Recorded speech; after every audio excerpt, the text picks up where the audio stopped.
I was at home when my phone rang. It was my son, his voice tight and urgent. "Dad, is my wife home? I just saw someone who looks exactly like her boarding a plane with another man." A few seconds later, he sent me a photo. I froze. In the living room, my daughter-in-law was doing yoga on the mat. She looked up at me and smiled as if nothing had happened. My heart nearly stopped. If she was standing right in front of me, then who was the person boarding that plane with my son? "I'm incredibly grateful you're here. Quick question, how did you find this channel? YouTube recommendations, a friend's share? Drop a comment below, I read them all. Just a heads up, this story includes fictionalized elements for educational and entertainment purposes. Any resemblance to actual people or places is coincidental, but the protective lessons I'm sharing, those could genuinely help you safeguard your loved ones. My name is Camden Pierce. I'm 59 years old, a widower and a forensic accountant who spent 3 decades following money trails most people worked hard to bury. After my wife Eleanor passed away 5 years ago, my son Brett became the center of my world. When he married Rachel 2 years later, I believed our family felt whole again. That was 3 years ago. I was wrong. I was reviewing quarterly statements when Brett called. His voice was tight, breathless. "Dad, is Rachel home right now?" I set down my pen. Morning light filtered through the windows of our Pinehurst home. "What's going on?" A pause. Behind him, I heard the hum of an aircraft cabin, muffled voices, air vents, overhead bins closing. "I'm in the cockpit at gate C7. My flight to Maui is boarding." During pre-flight checks, I looked through the flight deck window and saw someone in seat 3A who looks exactly like Rachel. Business class. She's with a man I don't recognize. They're holding hands. My pulse shifted. "You're certain?" I'm trained to notice details. Burgundy sweater, the floral scarf I bought her last month. She's wearing your pearl earrings, the ones you gave her at our wedding. I stood slowly. Where did she say she was this week? Denver. Extended nonprofit board meeting. She left 2 weeks ago. But if that's her in 3A on my plane to Maui, then everything she told me was a lie. "Can you take a photo?" "Already did." "I'm sending it." "Dad, if that's really her who did," I say goodbye to this morning when I called home. My phone vibrated. The image loaded, grainy but clear enough. Seat 3, a burgundy sweater, floral silk scarf, pearl earrings catching cabin light, 3 pearls set in gold. A man sat beside her in 3B mid-40s navy suit. His hand rested casually on her knee. Their heads leaned close. The woman's profile, Rachel's face. Rachel's smile. "Do you see it?" Brett asked. "I see it. That's her. The scarf, the earrings. If she's boarding my flight right now, then who's in our house?" "Give me 1 minute," I said. I walked into the living room. Sunlight streamed across the hardwood floor. A yoga mat was spread out. Rachel was in downward dog, breathing steady. I'd watched that routine every morning for 5 years. She glanced up. "Dad. Everything okay?" The word felt natural.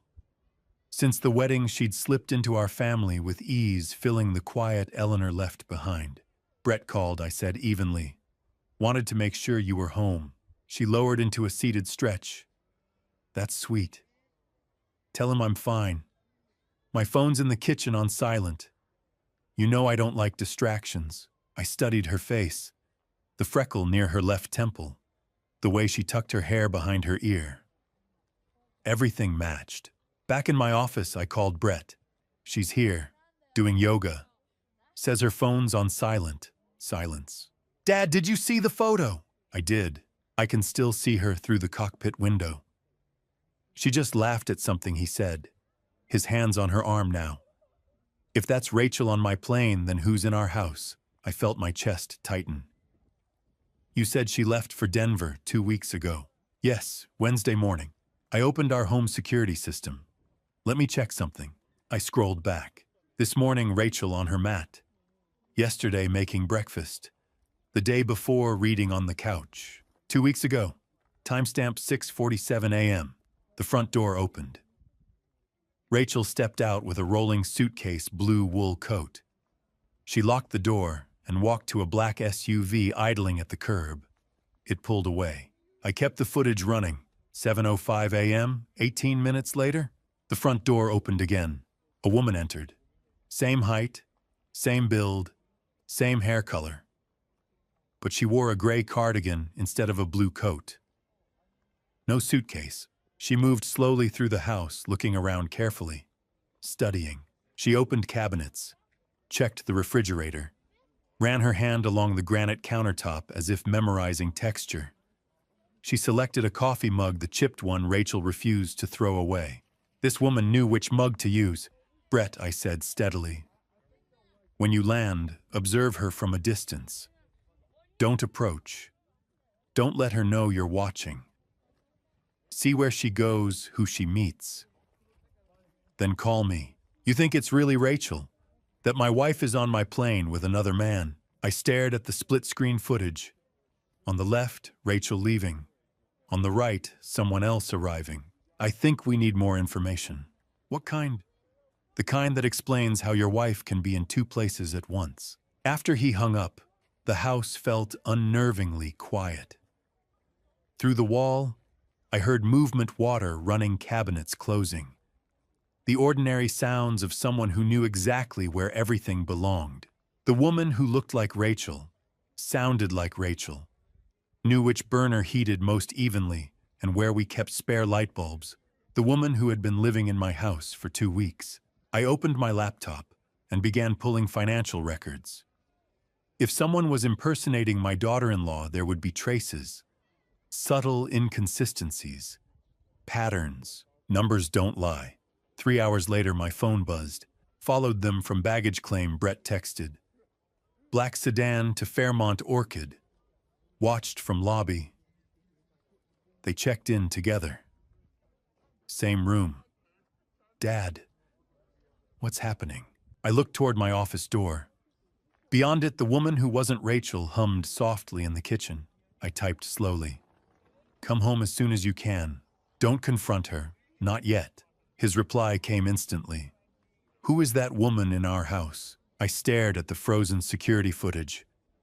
2 women. One leaving. One arriving. 18 minutes apart. My fingers hovered over the keyboard before I typed the only honest answer I had. "I don't know, but I'm going to find out." The next morning arrived with the kind of clarity that comes after a sleepless night. I'd spent hours staring at financial spreadsheets trying to make sense of the impossible. By dawn, I'd made a decision. Confrontation would come eventually, but first I needed certainty. In my 20 years advising clients on fraud cases, I'd learned that assumption gets you nowhere. Evidence is everything. I found her in the kitchen around 8 making breakfast. She moved with easy confidence, reaching for the coffee filters without hesitation, knowing exactly which cabinet held the good mugs. She'd mastered the choreography of our household perfectly.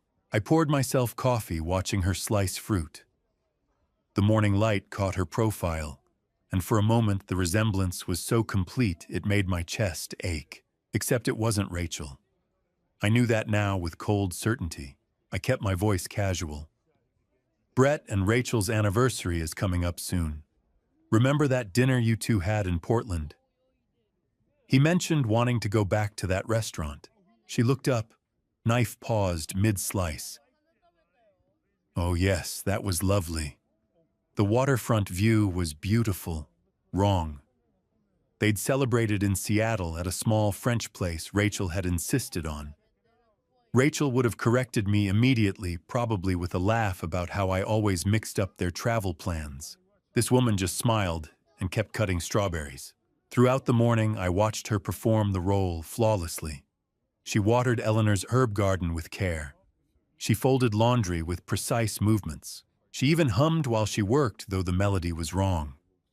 Rachel hummed old jazz standards. This woman hummed something contemporary I didn't recognize. Small details, tiny inconsistencies. but they added up. Around noon, I called David Torres. We'd worked together on several cases over the years. If anyone could trace digital footprints without raising alarms, it was David. I kept my voice low, standing in my office with the door closed. I need you to check something for me. Discreetly. My family accounts. I need to know if there's been any unusual access in the past few weeks. He didn't ask why. Give me an hour. While I waited, I made coffee. She appeared in the doorway watching me with that concerned expression Rachel often wore. You seem distracted today, Dad. Everything all right? I measured grounds carefully, not looking up. Just busy week ahead. You know how quarter end gets. She accepted this and returned to the living room. I watched her go, noting how she stirred her coffee. 2 quick circles, no tap on the rim. Rachel had a specific ritual. 3 circles clockwise, 2 taps with the spoon, then she'd set it down on the right side of her cup. Always, every single time for 5 years. This woman didn't know that. David called back within the hour. Camden, you were right to be concerned. There's a second device logged into your joint accounts. Has been for about 2 weeks. My hand tightened on the phone. Location: Maui. Someone's been monitoring all your financial activity. Bank accounts, credit cards, everything. They set up an email forwarding rule too. All correspondence from your financial institutions is being copied to an external address. I thought about the security footage. Rachel leaving at 6:47. This woman arriving at 7:05. 18 minutes to switch places, and in that time, someone had locked down their access to every account we shared. What else can you tell me? The sound of typing came through the line. Recent charges from Maui. Fairmont Orchid Resort, Tiffany and Company Roy's Restaurant. Want me to keep going? No. My voice came out flat. That's enough. There's one more thing. Withdrawal pattern. Small amounts always under 10,000. 9,800 exactly multiple times over the past 3 months. Classic structuring to avoid federal reporting requirements. Whoever was behind this understood financial regulations. They'd been planning this, carefully moving money in amounts that wouldn't trigger automatic alerts. Can you trace where the withdrawals went? Offshore accounts. I can dig deeper, but that takes time and leaves footprints. Do it, but carefully. After I hung up, I sat staring at my computer screen. The pieces were falling into place, forming a picture I didn't want to see. This wasn't simple deception. This was sophisticated fraud, the kind that required planning, coordination, and inside knowledge. I heard her moving around in the next room, humming that wrong melody. She'd been here for 2 weeks, living in our home, sleeping in our guest room, playing the role of daughter-in-law with practiced ease. And somewhere in Maui, someone had been watching through our accounts, monitoring every transaction, every email, every digital footprint we left. My phone buzzed. A text from David. Second device is actively monitoring right now. Whoever's on the other end, they're watching in real time. I looked at my closed office door. Thought about the woman on the other side moving through our house with confidence born from careful study. Thought about Rachel in Hawaii with a man whose name I didn't know. Thought about Brett coming home tomorrow, expecting to find his wife waiting for him. Instead, he'd find an actress who knew which mug to use but couldn't remember where they'd celebrated their anniversary. Another text arrived. You Camden, this is bigger than identity theft. The offshore accounts, the monitoring, the structuring, this is organized, professional. You need to be careful. I typed back slowly. Too late for careful. I'm already in it. His response came immediately. Then document everything. Because when this breaks open, you're going to need proof. I stood and walked to my office window. Outside, September, sunshine painted our neighborhood in shades of gold. The Sullivans were walking their dog. A delivery truck idled at the corner. Everything looked exactly as it should in a quiet Oregon suburb. But inside my house lived a stranger who poured coffee wrong, and somewhere in the Pacific, my daughter-in-law was checking into hotels with another man, while someone I'd never met watched our accounts and moved our money in carefully calculated increments. I thought about Eleanor, about how she used to tease me for seeing patterns in everything. Numbers, behaviors, inconsistencies. She'd called it my accountant brain, always looking for what didn't add up. Well, Eleanor, I thought. Nothing adds up anymore. My phone buzzed one more time. David with a final message that made everything worse. Me on that second device in Maui. It's been logging in every 4 hours. Someone's checking constantly. They know you're home. They're watching you watch her. Knowing you're being watched changes how you move through your own home. Every conversation becomes performance, every gesture calculated. I'd built a career on reading people, on catching the small tells that revealed deception. Now I had to hide my own. Over breakfast, I started asking questions. Nothing aggressive, just casual conversation between family members who'd known each other for years. She was spreading jam on toast when I mentioned it. You know, I was thinking about that surgery you had, the appendix thing. Still bothers you sometimes, doesn't it? On your left side? She nodded without looking up. Yeah, especially when the weather changes. Gets a little tender. I took a sip of coffee to hide my expression. Rachel's appendix scar ran along her right side. I'd seen it countless times. This woman had just agreed to pain on the wrong side of her body. I let the moment pass, filed it away with the other inconsistencies. Later that morning, I found her reading in the living room. She looked up when I entered, that practiced smile appearing instantly. Brett mentioned he's been craving your homemade apple pie lately, I said. The one with the cinnamon lattice crust. You should make it for him when he gets back. Her face lit up. What a sweet idea. I'll bake one this weekend. It's been too long since I made that recipe. Rachel had never baked in her life. She'd told me once, laughing, that her mother had tried to teach her and given up after the third kitchen fire. Rachel bought pies from the artisan bakery downtown, the one Eleanor used to love. But this woman had just committed to spending a weekend baking something Rachel couldn't make. That afternoon, I tried something different. I was in the kitchen when she walked through, heading toward the back patio with a watering can. I called after her casually. "What, thanks, sweetheart. I appreciate you taking care of those herbs." She smiled and kept walking. Brett never called Rachel sweetheart. He'd called her sunshine since their first date. Rachel had told me the story half a dozen times, always with this soft expression that said the nickname still made her happy. The real Rachel would have paused, maybe corrected me gently, or made a joke about it. This woman didn't even notice she'd been called by the wrong endearment. My phone buzzed around 4, Brett checking in from Hawaii. They had dinner at Roy's last night. I managed to get a better look. The guy's wearing a name badge. Adrian. Looks corporate professional. They're not hiding anything. I called David immediately. I need you to run a background check. Adrian probably connected to financial services somehow. His response came faster than I expected. Already on it. Been digging since you mentioned the offshore accounts. This guy's interesting. Interesting how... Interesting like barely exists on paper. Employment history is thin, shows up connected to a couple of consulting firms that dissolved under questionable circumstances.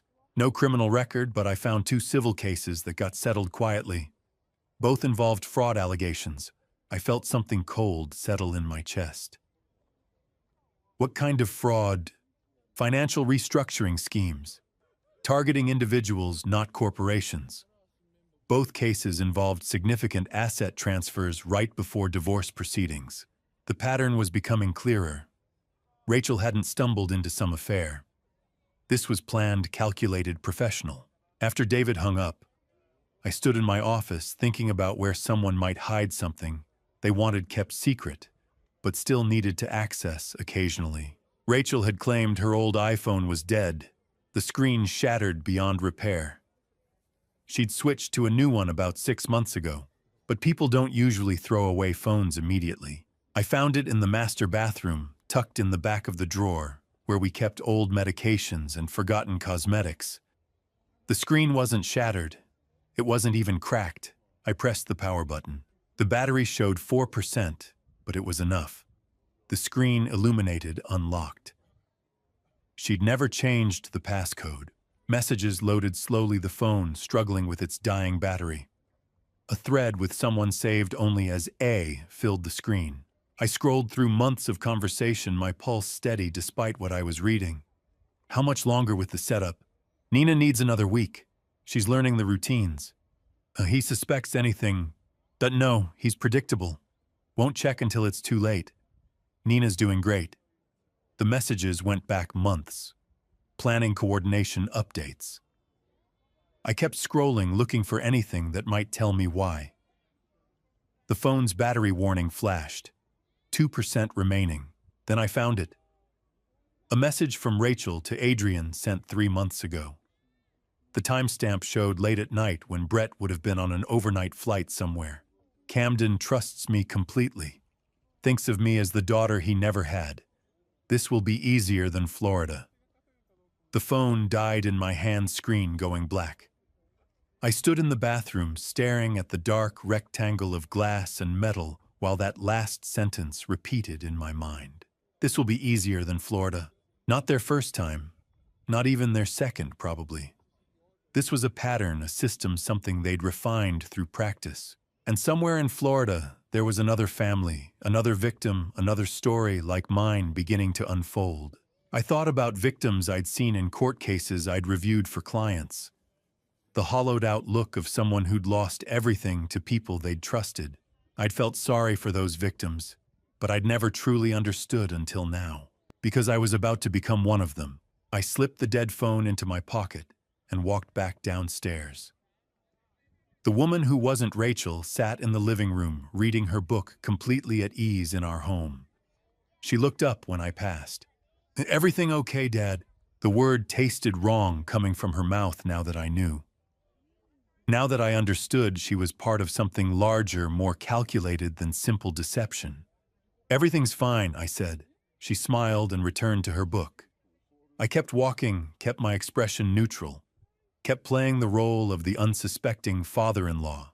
But inside, everything had changed. Because now I knew this wasn't about a failing marriage or a midlife crisis or any of the normal human messiness that breaks families apart. This was business. Professional, organized, and apparently successful enough that they'd done it before, in Florida, to someone who'd probably trusted them just as completely as I'd trusted Rachel.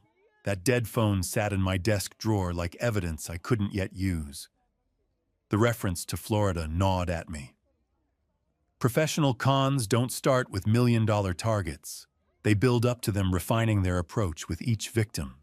I opened my laptop and started searching. Adrian Cross fraud elderly victims.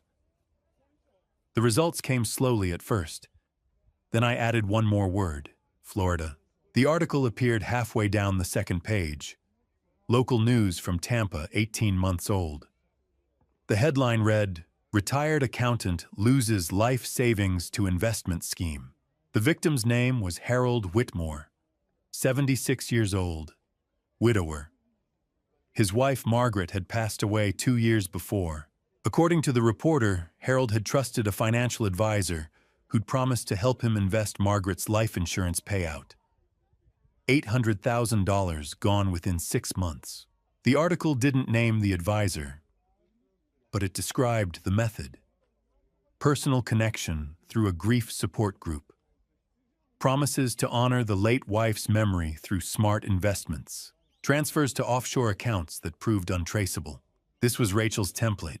I called Frank Morrison, a retired cop who still took private investigation work. "I need your help with something. Personal this time." His tone shifted immediately. "What kind of personal?" "The kind that involves my family and someone who needs justice." Frank listened without interrupting while I explained everything. When I finished, silence stretched between us. Finally, he spoke. "Harold Whitmore. I remember that case. He reported it to Tampa PD, but the evidence trail went cold. By the time anyone started investigating seriously, the money was gone, and so were the people who took it. Can you find him? I need to know if the woman he dealt with matches Rachel." Give me a couple hours." While I waited, Brett sent another update from Hawaii. A photo this time. Rachel and Adrian in the hotel lobby, his hand on the small of her back. Her face turned up toward his as they laughed. The body language was unmistakable. Frank called back faster than I expected. Found him. He's living in a care facility now. Lost his house after the money disappeared. I explained the situation. He's willing to meet. The next afternoon, I drove south through wine country. The coffee shop Frank had chosen sat on a quiet street corner, the kind of place that served as a community gathering spot. Harold Whitmore looked smaller than I'd imagined. He sat hunched in a corner booth, hands wrapped around a mug he wasn't drinking from. Frank sat across from him, watching him protectively. I slid into the booth beside Frank. Harold looked up, and I saw the hollowed-out expression of someone who'd stopped trusting their own judgment. "Mr. Whitmore, I'm Camden Pierce. Thank you for agreeing to meet." His voice came out quiet, but steady. "Frank says you're dealing with the same people who took everything from me." I pulled out my phone and showed him the photo Brett had sent. "This woman. Have you seen her before?" Harold's hand shook as he reached for my phone. He stared at the image for a long moment, and I watched his face crumble. "That's her. She called herself Rachel then too. Came to my grief support group 3 months after Margaret died. Said she'd lost her mother to the same cancer that took my wife. She cried with me, held my hand during the meetings." His voice broke. "She seemed to understand the emptiness that comes with losing someone after 40 years together. That was the approach. Find the wound mirror. It used shared grief to build trust. She told me she was a financial advisor." Harold continued. "Said she could help me invest Margaret's life insurance payout in a way that would honor her memory. I gave her everything." "How much contact did you have with this man?" I showed him a screenshot of Adrian. "Never saw him. It was just her. But there were mentions of a partner sometimes. Someone who handled the technical side." Frank leaned forward. "Harold's been working with me to track down others. We think there might be at least 2 more victims between Tampa and here. Same pattern. Widowers, grief groups, financial promises." The weight of it settled over me. This wasn't opportunistic crime. This was systematic predation. "Will you testify?" I asked. "When this goes to court, will you tell your story?" He looked at me with eyes that had seen too much loss. "If it means she can't do this to anyone else, yes. Margaret would want that." After Harold left with Frank, I sat alone, staring at my phone. I opened our family's insurance portal, something I hadn't checked in months. The beneficiary had been changed. 2 weeks ago. The same day Rachel left for Hawaii. Brett's life insurance policy. $2 million. Primary beneficiary, Rachel Pierce. The room seemed to tilt. Someone with access to our accounts had logged in and made the modification. The digital signature matched Rachel's login credentials. I called Frank immediately. "It's worse than we thought. She changed the beneficiary on Brett's life insurance. $2 million. Frank, they're not just after our money." He understood immediately. "You think they're planning something for your son?" I looked out the window at the peaceful street. "I think my daughter-in-law married my son as part of a long-term con. I think she's been planning this for 5 years. And I think Harold Whitmore is proof that when they're done with someone, they don't just walk away. Camden, you need to go to the police.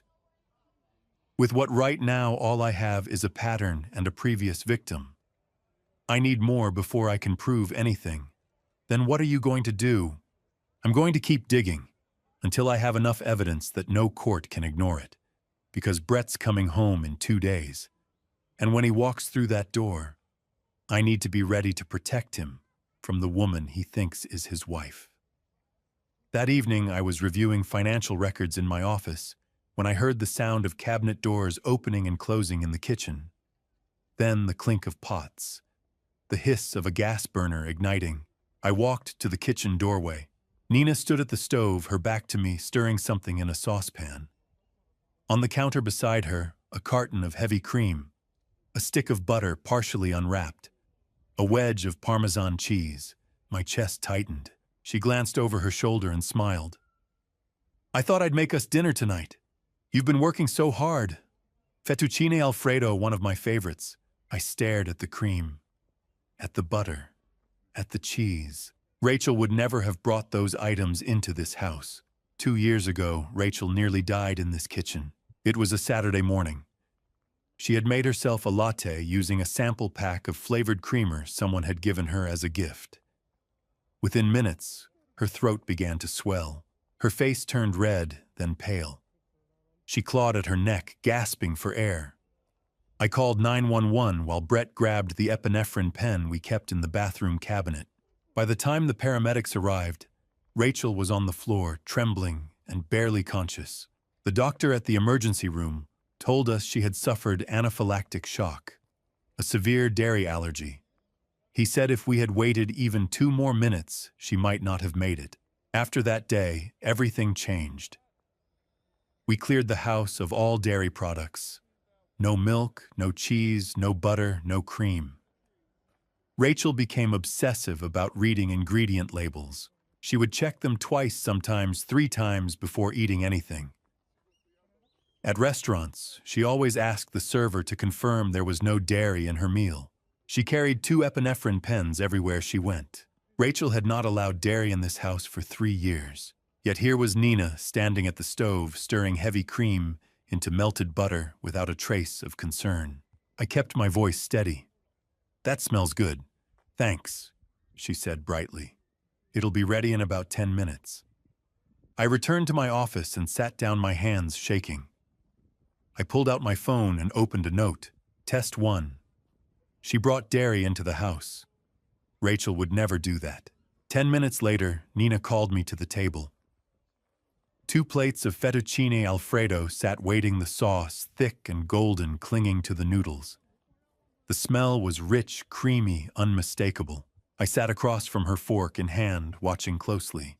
She picked up her fork and twirled a generous portion onto it. The creamy sauce clung to the noodles. She took a bite, chewed, and swallowed. No hesitation, no questions, no panic. I waited. She took another bite. Then another. She ate steadily, casually, as if this were any other meal. She even smiled at me between bites. "This turned out really well," she said. "I was worried I'd oversalt it." My chest tightened. I forced myself to take a small bite of my own pasta, though I barely tasted it. I watched her fork move from plate to mouth again and again. She ate half the plate before pausing to take a sip of water. Still no reaction. No rash, no swelling, no shortness of breath, no reaching for an epinephrine pen. Rachel would never have taken even 1 bite. She wouldn't have cooked it. She wouldn't have touched the cream. She wouldn't have allowed it in the house. I set my fork down carefully. My hands were trembling, but I kept my voice calm. "This is delicious. Thank you." She finished the rest of her meal without incident. When she was done, she stood and carried her plate to the sink, rinsing it off before placing it in the dishwasher. Then she turned back to me with that same easy smile. "I'm glad you liked it. I think I'll head up early tonight.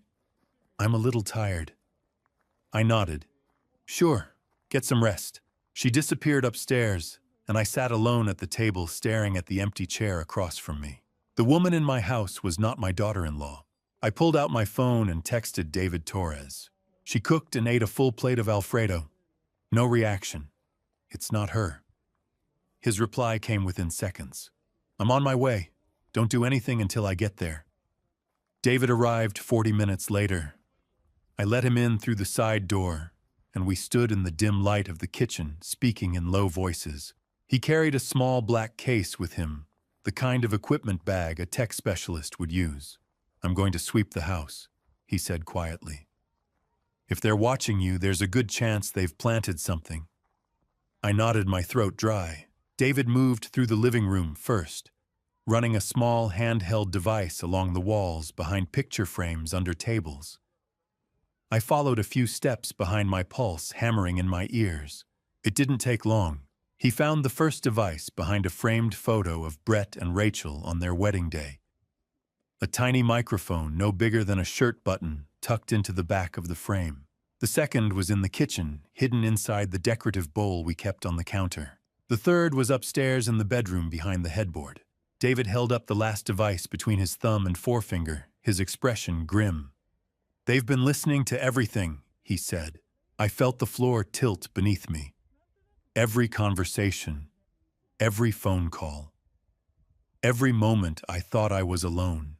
They knew I was watching her, and now they knew I knew. David's phone buzzed. He glanced at the screen, then looked up at me, his face pale. "Camden," he said quietly. "Brett just sent me a message. He says Rachel and Adrian checked out of the hotel early this morning. They're not in Hawaii anymore." My blood ran cold. "Where are they?" David's jaw tightened. He doesn't know. David arrived at 9 the next morning, carrying a leather tool bag and wearing a navy polo shirt with a small logo embroidered on the chest. To anyone watching, he looked like a contractor making a service call. I opened the door before he could knock. "Morning, Camden," he said, his voice loud enough to carry. "Got your message about the Wi-Fi acting up. Let's take a look." I nodded and stepped aside. Nina appeared in the hallway a moment later, wrapped in a cardigan, her hair pulled back in a loose ponytail. She looked tired, but her eyes were sharp. "Oh," she said, glancing at David. "I didn't know we were having someone over." "Just a quick fix," I said evenly. "David's helped me with tech issues before." She smiled, but it didn't reach her eyes. "Would you like some coffee?" David set his bag down near the router in the corner of the living room. "That'd be great, thanks." Nina disappeared into the kitchen. I heard the clink of mugs, the hiss of the coffee maker. David knelt by the router and opened his bag, pulling out a small black device no bigger than a deck of cards. He glanced up at me and gave a single deliberate nod. We both knew what we were really here to do. He moved through the living room first, running the handheld scanner along the walls behind furniture under shelves. I stood near the window, pretending to check my phone. Nina returned with 2 mugs of coffee and set them on the side table. She lingered for a moment, watching David work. "Is it a serious problem?" she asked. David didn't look up. "Just interference. Happens sometimes with older routers. I'll have it sorted in a few minutes." She nodded slowly, then retreated to the couch, cradling her own mug. Her gaze followed David's every movement. He found the first device behind the framed photo of Brett and Rachel on their wedding day. The same spot he'd checked the night before. He carefully lifted the frame, angled it toward me, and tapped the back with his finger. I saw it then, a tiny black disc, no larger than a button, nestled into the wooden backing. David set the frame down and moved into the kitchen. Nina stayed on the couch, but I could feel her attention sharpening. David crouched near the lower cabinets, opened his tablet, and pretended to adjust something on the screen. Then he turned the tablet toward me. The display showed a live audio waveform pulsing in green and red. Below it, a line of text read, "Active transmission. Offshore server. Installed 14 days ago." 14 days. The same day Nina had walked into this house. David moved upstairs next. I followed, leaving Nina alone in the living room. In my bedroom, he found the third device tucked behind the headboard, exactly where he'd shown me the night before. He held it up between his thumb and forefinger, then mouthed 2 words, 24/7. I felt my jaw tighten. David pulled a small Ziploc bag from his toolkit and carefully placed each device inside, sealing it shut. Evidence. Then he returned downstairs, made a show of adjusting the router, and packed up his equipment. "All set," he announced. "Should be good to go now." Nina stood her smile back in place. "That was fast." "Easy fix," David said. He glanced at me. "Let me know if you have any other issues." I walked him to the door. As he stepped outside, he leaned in slightly and whispered, "They've been recording everything. Someone's been reviewing the files." I nodded once. He squeezed my shoulder and left. I closed the door and stood in the entryway for a long moment, listening to the silence of the house. Then my phone buzzed. It was Brett. Rachel and Adrian checked out early this morning. They're flying back tomorrow. Dad, they're coming home. My chest went cold. Tomorrow. They were cutting the trip short. They must have sensed something was wrong. I typed back quickly. Stay calm. Don't let them know you're watching. I'll handle it. I walked into my office and closed the door. My hands were shaking as I scrolled through my contacts and found Margaret Stone's number. She was a family attorney I'd worked with years ago when Eleanor and I had updated our wills. Sharp, thorough, and unshakable. She answered on the second ring. "Ah, Camden," she said warmly. "It's been a while. What can I do for you?" I kept my voice low. "I need to file for legal protection before tomorrow. Police are ready, but this has to be handled quietly. My daughter-in-law is attempting to take control of family assets, and I believe she's planning to harm my son." There was a pause. Then her tone shifted all business. "How much time do we have?" "Oh, it's less than 24 hours. I'll draft an emergency petition for a restraining order and asset freeze. I'll need documentation. Financial records, anything that shows unusual activity." "I have it." "Ah, good. Send it to me within the hour. I'll have this filed by end of day." "Thank you, Margaret. We'll get through this, Camden. Stay safe." I hung up and immediately began forwarding files to her. The withdrawal records, the insurance beneficiary, changed the hotel charges, the offshore server logs David had captured. Everything. By the time the sun set, I was exhausted, but I couldn't rest. That night I heard Nina on the phone. I had left my bedroom door open a crack, and her voice drifted up from the kitchen below. She was speaking quietly, but the house was old and sound carried. "He brought someone in to sweep the place," she said. Her voice was tight, anxious. "What do you mean you disabled them remotely?" "Fine. We stick to the plan. Just one more day. Adrian, what if he knows?" There was a long silence. Then she spoke again, softer now. "Okay, I trust you. See you tomorrow." I heard her footsteps on the stairs. I closed my door silently and stood in the dark, my pulse hammering in my ears. They were coming home tomorrow, and they thought I still didn't know. But I did, and I was ready. The email arrived while the sky was still dark. I had barely slept. My phone buzzed on the nightstand, and I reached for it instinctively, squinting at the screen. Frank Morrison. The timestamp read 6:47 in the morning. The subject line was simple: "You need to see this." I sat up and opened the attachment. It was a scanned document, official and cold in its precision. A birth certificate from Salem, Oregon, dated 28 years ago. Rachel Marie Henley, born at 3:21 in the morning. Nina Marie Henley, born at 3:48 in the morning. 27 minutes apart. Twins. I stared at the screen, my pulse thudding in my ears. The pieces fell into place with a sickening clarity. The identical faces, the mirrored mannerisms, the ease with which Nina had slipped into Rachel's life. They weren't strangers playing a part. They were sisters. Frank's email continued below the birth certificate, each line more damning than the last. Parents, Michael and Susan Henley, both deceased, killed in a car accident when the twins were 19. No other family. The girls had been on their own ever since. Rachel's employment history. A string of short-term positions, each one connected to an older man or a wealthy family. Personal assistant to a real estate developer in Scottsdale. Executive coordinator for a hedge fund manager in Tucson. Event planner for a retired tech executive in Boca Raton.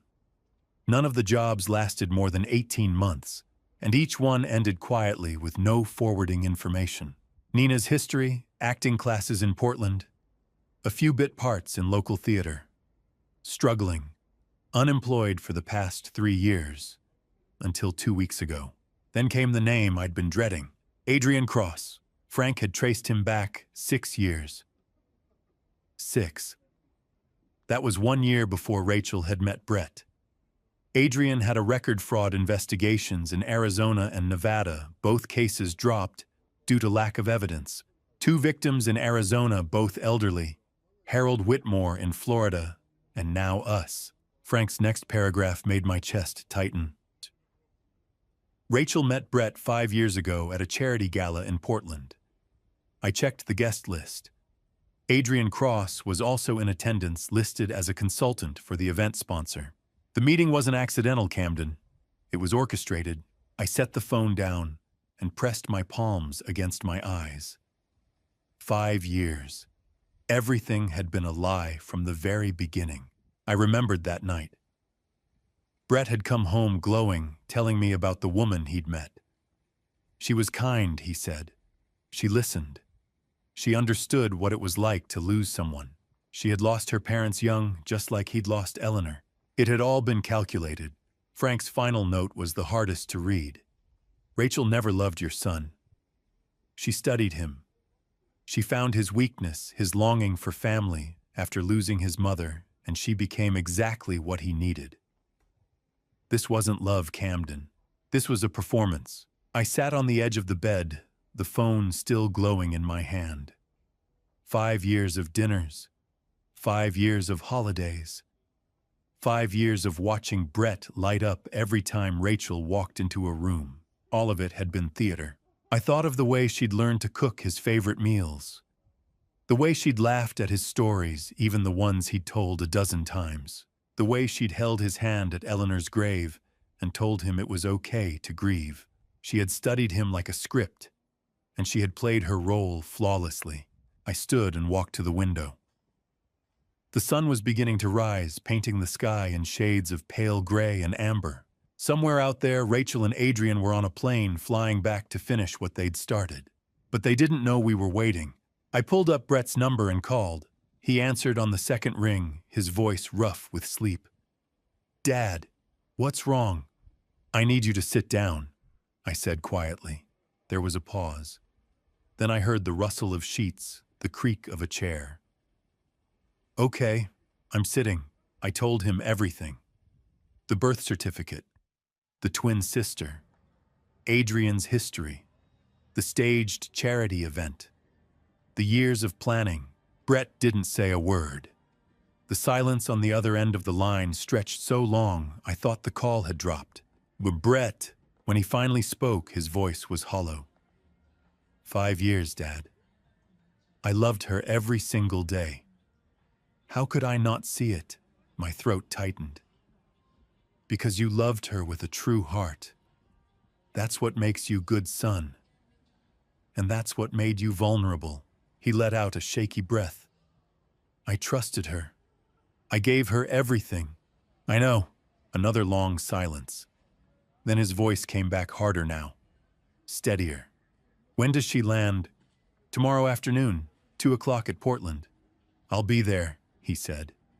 I need to see her face when we expose this. I gripped the phone tighter. Brett, you don't have to. Yes, I do. His voice was firm now, almost cold.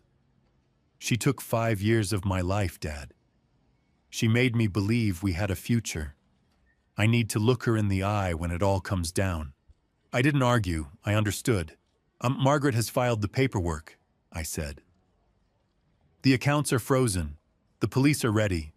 When she steps off that plane, it's over. Brett exhaled slowly. Good. We stayed on the line for a moment longer, neither of us speaking. Then Brett broke the silence. Dad, yeah, thank you for not giving up, for figuring it out. My chest ached. You're my son. I would do anything to protect you. I know, he said softly. I'll see you tomorrow. The call ended. I stood at the window watching the sun climb higher. Tomorrow, Rachel and Adrian would walk into a trap they didn't see coming. Tomorrow, the performance would end. And tomorrow, my son would finally see the truth. I just hoped he could survive it. Friday arrived with a brittle calm, the kind that comes before a storm. I woke early, dressed carefully, and made coffee in the kitchen as if it were any other morning. Nina was still asleep upstairs. I had to keep everything normal. Just one more day. Margaret called at 8:15. It's done, she said, her voice crisp and efficient. The emergency orders were filed at 7 this morning. All joint accounts are frozen as of 9. Any attempted withdrawals or transfers will be blocked. The beneficiary changes on Brett's life insurance have been reversed. If Rachel or Nina try to access anything, they'll be denied and flagged immediately. I gripped the phone tighter. What about the house? She's protected. I've also filed for a restraining order pending the outcome of tomorrow's confrontation. The police are coordinated. Camden, everything is in place. Thank you, Margaret. We'll get through this, she said quietly. Stay safe. I hung up and stared at the coffee in my hand. 9 o'clock. In less than an hour, every financial door Rachel had pried open would slam shut. David arrived just after 9:30, carrying 2 large equipment cases and wearing a plain gray jacket. He gave me a single nod as I let him in. Morning, he said, his voice low. I'm here to install the security upgrade we discussed. Nina appeared at the top of the stairs, wrapped in a robe, her hair loose around her shoulders. Another technician. I kept my tone light. David's upgrading the cameras. With everything that's been happening lately, I want better coverage. She hesitated, then nodded slowly. Okay. I'll stay out of the way. She disappeared into the bedroom. David and I exchanged a glance. Over the next 2 hours, David moved through the house methodically, installing small, discrete cameras in the living room, kitchen, hallway, and entryway. Each one was legally compliant, time-stamped, and would record everything that happened tomorrow. When he finished, he showed me the feed on his tablet. Every angle was covered.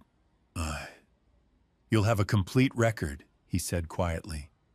Audio and video, admissible in court. I nodded. Good. He left through the side door and I was alone again. That afternoon, I drove to a small coffee shop in Newburgh, 20 minutes outside Pinehurst. Frank was already there, sitting in a corner booth with Harold Whitmore. Harold looked older than he had the last time I'd seen him. His hands trembled slightly as he held his mug of tea. His eyes were red-rimmed, hollowed by grief and exhaustion. I slid into the booth across from them and pulled out my phone. I opened the photo Brett had sent me from the plane, Rachel and Adrian sitting close together, her hand resting on his arm. I turned the screen toward Harold. Is this the woman who took your money? Harold leaned forward, squinting at the image. His face went pale. Then his jaw tightened and his hands clenched into fists. That's her, he said, his voice shaking. That's the woman who promised to honor Margaret through smart investments. She said she understood what it was like to lose someone. She said she could help me make Margaret's memory mean something. His voice cracked. She took everything. Tears rolled down his cheeks. Frank placed a hand on his shoulder. I leaned forward, my voice steady. Harold, I need you to testify. Tomorrow. Can you do that? He wiped his eyes with the back of his hand and nodded. Yes. I want to see her face when she realizes she can't run anymore. Thank you, I said quietly. They will pay for what they've done. Harold looked at me, his expression hollow but resolute. I hope so. Because people like her, they don't just take your money. They take your ability to trust. They take your future. I knew exactly what he meant. I drove home as the sun began to set, the sky streaked with orange and violet. When I walked through the door, the smell of roasted chicken filled the house. Nina had cooked dinner. She was setting the table when I entered the kitchen. She looked up and smiled, but it didn't reach her eyes. You were gone so long, she said. I hung my coat on the back of a chair. Just running errands. She poured 2 glasses of wine, but her hands trembled slightly as she set mine down. I watched her closely. She was nervous. We ate in near silence. Halfway through the meal, her phone buzzed. She glanced at it, then excused herself and walked into the living room. I stayed at the table listening. Her voice was low, but the house was quiet, and I could hear every word. You're Rachel, he's acting strange, she said. The accounts are frozen. I tried to transfer money this afternoon, but it was blocked. There was a pause. Then I heard Rachel's voice, faint but clear, coming through the phone on speaker. Don't panic, Nina. If he confronts you, cry. Play the victim. Tell him you were scared that Adrian manipulated you. Camden loves me. He'll protect me from the con man. Nina's voice was shaky. What if he doesn't believe me? Another voice cut in. Adrian. If that doesn't work, he said coldly, we have plan B. Nina hesitated. What's plan B? Adrian's voice was calm, almost amused. Let's just say Brett's car won't be as reliable as he thinks on that mountain drive home. My blood ran cold. Nina's breath hitched. Adrian, you can't. I can, he said. And I will if it comes to that. We've come too far to lose now. The call ended. I sat frozen at the table, my hands gripping the edge so tightly my knuckles turned white. They weren't just trying to steal from us. They were planning to murder my son. I pulled out my phone and texted Brett immediately. Do not drive your car until further notice. Have it inspected by a mechanic you trust. Your life may be in danger. This is not a drill. His reply came within seconds. Understood. What's happening? I'll explain tomorrow. Stay safe. I set the phone down and stared at the empty doorway where Nina had been standing. She returned a moment later, her face composed, her smile back in place. Everything okay? I asked. Fine, she said lightly. Just checking in with a friend. I nodded and took a sip of wine, even though my stomach had turned to stone. Tomorrow, when Rachel walked through that door thinking she was safe, she would find out what happens when you threaten a father's son. Right now, Rachel has no idea what's waiting for her. She's about to walk into a room full of people who know the entire scheme. But before I show you that moment, before the masks come off, comment the number 9 below if you're still here with me. I want to know who's invested in seeing this through to the end. Please note what follows includes fictional elements added for storytelling purposes and may not represent actual occurrences. If this content isn't for you, you're welcome to exit now. But if you're ready to witness accountability, stay right where you are. The car pulled into the driveway at 2:47 in the afternoon.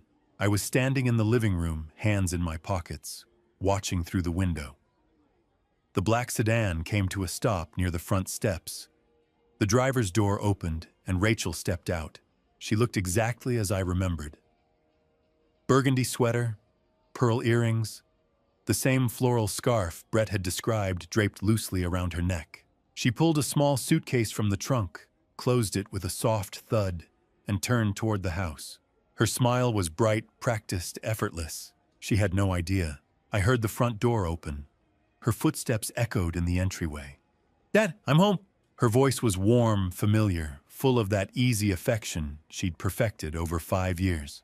She set her suitcase down and walked into the living room, arms open as if to embrace me. Then she saw Nina. Nina was standing in the hallway halfway between the kitchen and the stairs. She looked pale, her hands clasped tightly in front of her. For a split second, Rachel's face went blank. Her eyes widened. Then just as quickly, she forced a smile back onto her face. Nina, she said, her voice climbing an octave. What are you doing here? Nina opened her mouth, but no sound came out. Her eyes darted to me, then back to Rachel. Nina stammered. Rachel, he knows everything. Rachel's smile faltered. She turned to me slowly, her expression shifting from confusion to something harder. I didn't move. I kept my voice calm, steady. See that you weren't on a business trip, I said. That you were in Hawaii with Adrian Cross. That your sister has been living here for the past 2 weeks, impersonating you. The room went silent. Rachel stared at me, her jaw tight. Then she laughed. It was a short, forced sound, almost disbelieving. Dad, I don't know what Nina told you, but I know everything, Rachel.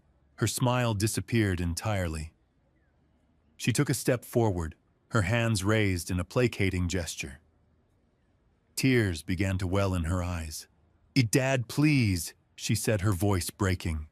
I can explain. Adrian was helping me investigate something. I didn't want to worry you or Brett, so I... Stop. My voice cut through the air like a blade. Rachel froze. Harold Whitmore, I said. Florida, $800,000. Should I continue? The tears vanished. Her face went cold, hard, empty. The mask was gone. You can't prove anything, she said quietly. I held her gaze. I don't have to. Harold will. Her jaw clenched. She was calculating now, searching for a way out. Then the front door opened again. Brett walked in. Rachel spun around, and for a moment I saw relief flash across her face. She stepped toward him, her expression softening, her hand reaching out. Brett, she said, her voice trembling. Thank God. Your father's lost his mind. He thinks Brett didn't move. His face was stone. I saw you, he said. Rachel stopped. What? In Hawaii, with him. Her mouth opened, but no sound came out. Brett's voice was low, cold, controlled. I was your pilot, Rachel. I saw you holding his hand, kissing him in the hotel lobby. Rachel's face drained of color. She took a step back, shaking her head. Brett, no, you don't understand. Don't, Brett said, his voice breaking slightly. Don't lie to me anymore. She opened her mouth again, but before she could speak, the front door swung open one more time. Adrian Cross walked in. He was tall, confident, dressed in a dark blazer and jeans. He looked around the room with a casual arrogance, as if he owned the place. His eyes landed on me, and he smiled. Mr. Pierce, he said smoothly. I think there's been a misunderstanding. I didn't respond. I just stared at him. Adrian glanced at Rachel, then at Nina, then back to me.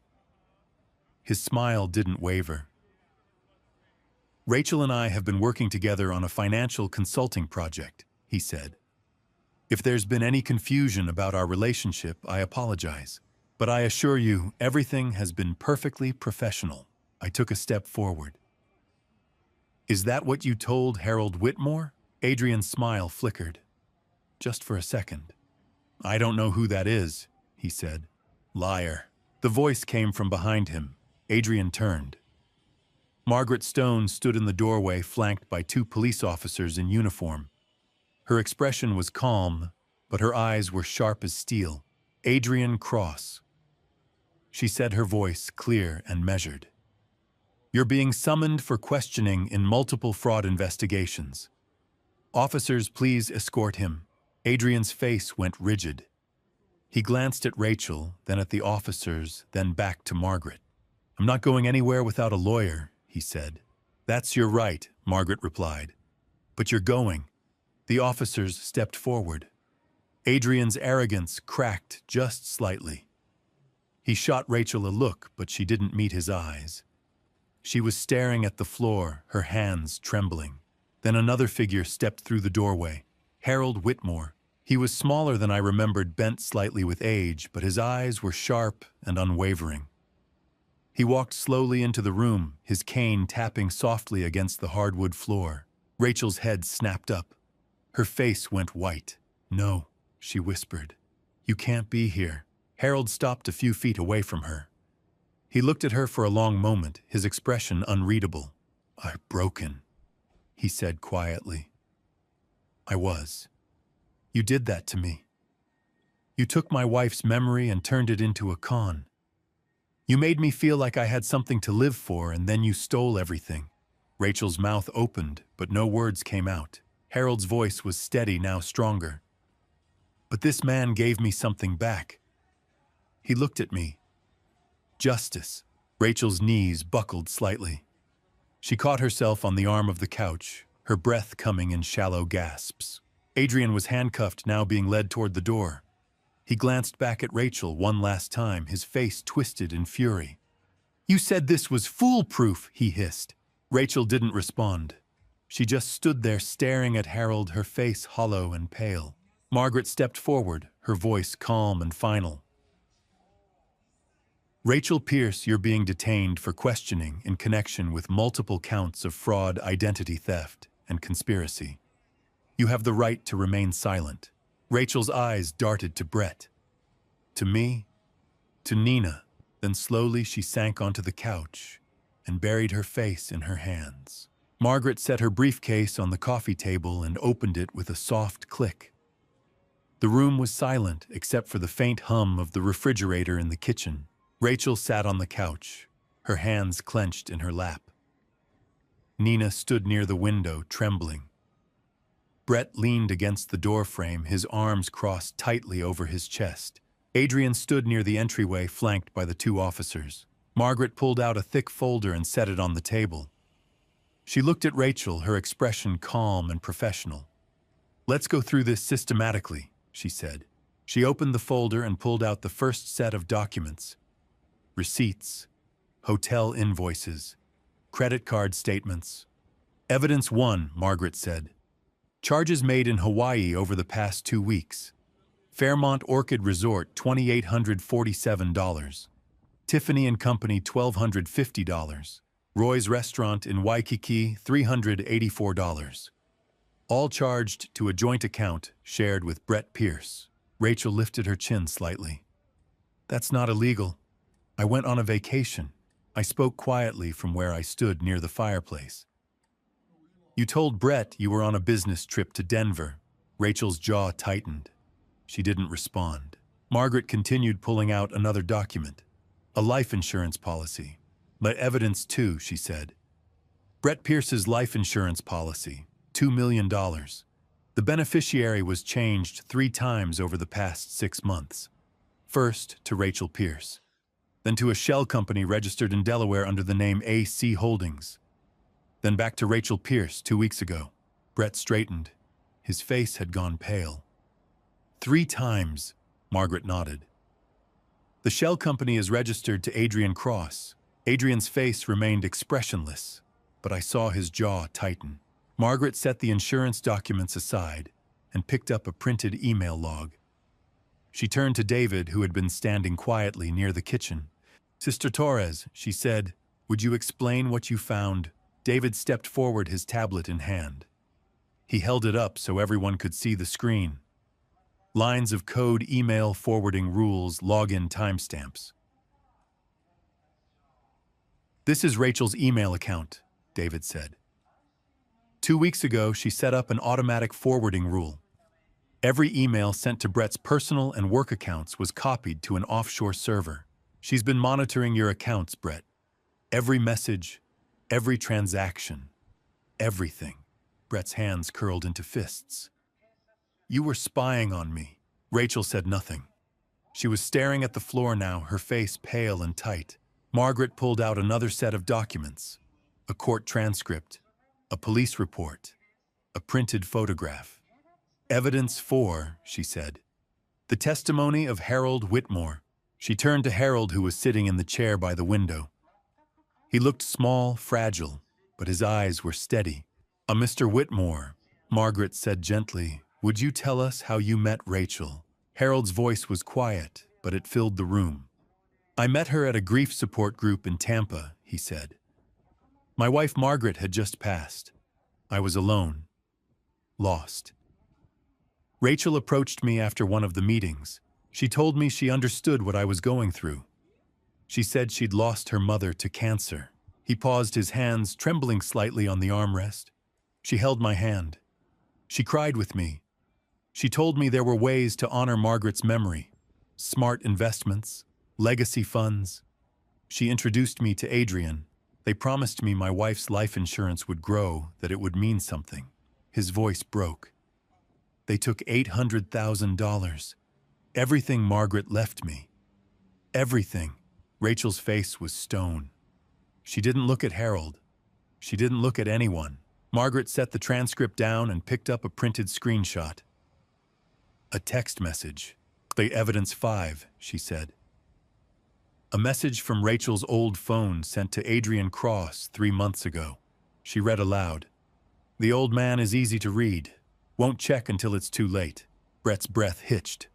I saw his hands shake. Then Nina spoke. Her voice was small, broken. "I'm sorry," she whispered. Everyone turned to look at her. She was crying now, tears streaming down her face. I didn't know she'd go this far, Nina said. I just wanted her to love me. She's my sister. She said she needed help. She said it was just for a few days. I didn't know about Brett, about the money, about any of it. Rachel's head snapped up. Her eyes went cold hard. Shut up, Nina. Nina shook her head, sobbing. I can't do this anymore. Rachel stood suddenly, her face twisted with fury. She lunged toward Nina, but Brett stepped between them, his hand out. Don't, he said, his voice low and dangerous. Rachel froze. She stared at Brett, her chest rising and falling rapidly. Then her expression shifted. The fury melted away, replaced by tears. Brett, she said, her voice breaking. Honey, please. I really loved you. We can fix this. We can... Stop.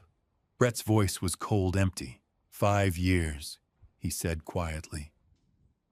I trusted you with everything I had. I gave you my life. And you were never real. Rachel opened her mouth, but no words came out. Adrian moved toward the door. One of the officers stepped in front of him. Sit down, Mr. Cross, the officer said. Adrian's face darkened, but he didn't move. Margaret pulled out one final document. A printed request form, official, stamped. Evidence 6, she said. 3 weeks ago, a consulting firm called AC Holdings requested access to Brett Pierce's auto service records from Mountain View Auto Shop. The request was submitted 3 times over the past month. Brett's face went white. What? Margaret looked at him, her expression grave. They were trying to access your vehicle's service history, Brett. Maintenance logs, inspection schedules, records of when you have your car serviced. Brett staggered backward, his hand gripping the doorframe for support. They were going to sabotage my car, he whispered. Dad, they were planning to kill me. I stepped forward and placed a hand on his shoulder. My voice was steady, but my chest was tight with fury. Not anymore, I said. I turned to Margaret. She nodded and pulled out the insurance documents again, alongside the service request forms. She laid them side by side on the table. So this, she said, her voice calm and final, is conspiracy, fraud, and attempted murder. Rachel's face crumpled. She sank back onto the couch, her hands covering her face. Adrian said nothing. His jaw was clenched, his eyes fixed on the floor. Harold spoke quietly from his chair.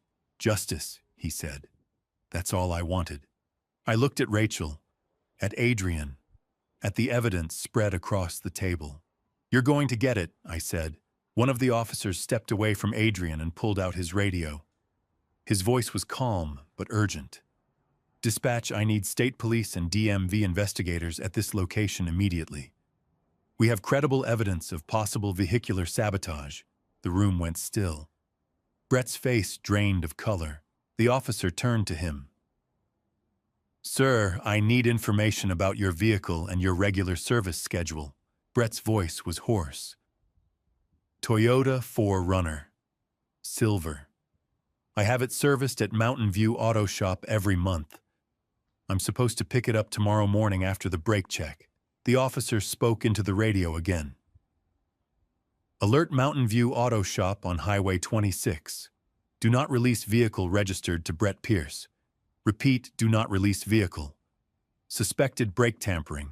Margaret was already on her phone, pacing near the window. I need the State Police Traffic Crimes Unit. Now. Yes, this is an emergency. Brett turned to me, his eyes wide with shock. Dad, if I'd driven that car... I gripped his shoulder. You didn't. You're here. Nina was sobbing now, her hands covering her face. One of the officers stepped toward her. Ma'am, he said gently. Do you know who had access to the vehicle? Nina nodded, her voice breaking. Adrian has someone at the auto shop, someone who does the maintenance work. I didn't know what it was for. I swear I didn't know. Adrian just called him K. The officer wrote it down. Do you know his full name? Nina shook her head. No. I only heard Adrian on the phone once. He said Kay will handle the Tuesday appointment. Margaret finished her call and turned back to the room, her expression grim. State police are sending an investigator to the shop. They're pulling the service records now. Adrian had been silent this entire time, standing near the entryway with the second officer beside him. But now I saw his body tense.